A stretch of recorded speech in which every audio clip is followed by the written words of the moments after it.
माननीय बाळासाहेबांचं नाव घेण्याची लायकी आहे का तिची? त्या भाषेमध्ये उत्तर देणं आणि तिला मोठं करणं तशी तिची लायकी नाही आहे.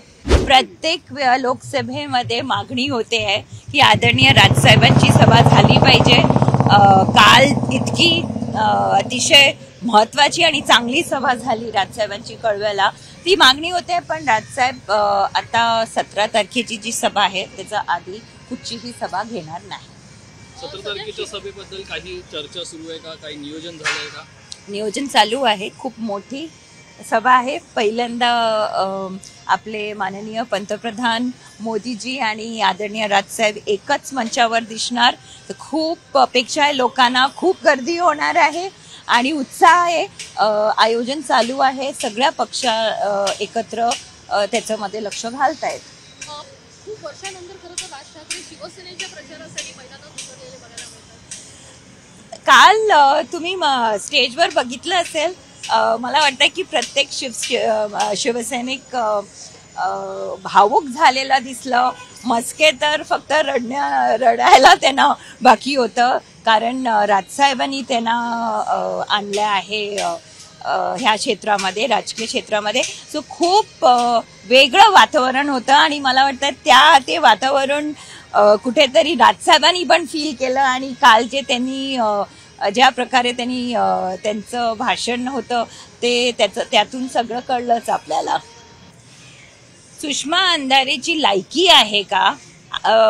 पहिलं तर माननीय बाळासाहेबांचं नाव घेण्याची लायकी आहे का तिची? आणि आज जी आदरणीय राजसाहेबांबद्दल ती बोलते आहे आणि ज्या प्रकारे अपेक्षित खालची टीका अपेक्षित होती तिने तसंच केलेलं आहे. आणि मला नाही वाटत की तिच्याबद्दल बोलून मला तिची लायकी अजून काढायची गरज आहे. जे बोलायचं होतं राजसाहेब काल बोलले, त्यांचे शब्दामध्ये ते बोलले. आणि सुषमा अंधारे ला महाराष्ट्र सैनिक त्यांच्या भाषेमध्ये उत्तर देतील. तर त्यांनी आज चॅनल दिलंय, आज ते त्यावरती बोलणार आहेत आणि सडेतोड असं उत्तर देणार. त्यांनी कसं पाहता? यानंतर तुम्ही प्रतिक्रिया देणार त्यांच्या भाषणानंतर? त्यांनी जे पत्र काढलंय त्यातून कळलेलं आहे की त्या कुठच्या प्रकारची प्रतिक्रिया देणार. आणि काय आहे की अशा बाईला तिच्या भाषेमध्ये उत्तर देणं आणि तिला मोठं करणं तशी तिची लायकी नाही आहे.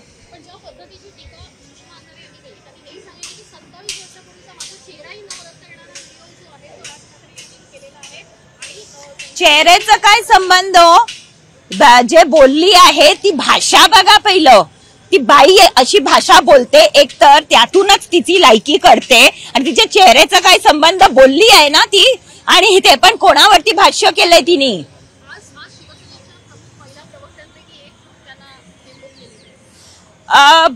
हे ना जे शिवसेना उबाटाचे पक्षप्रमुख आहेत ना, त्यांनी त्याचा विचार केला पाहिजे होता की आदरणीय बाळासाहेबांवरती जी बाई अशा प्रकारची खालची टीका करते तिला तुम्ही प्रवक्ता करतात. त्यातूनच कळतं की तुम्ही कुठचं कसं नेतृत्व तुमचं चालू आहे.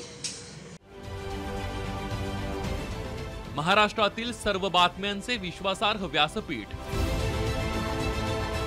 सकाळच्या सर्व सोशल मीडिया प्लॅटफॉर्मला लाईक, फॉलो आणि सबस्क्राईब करा.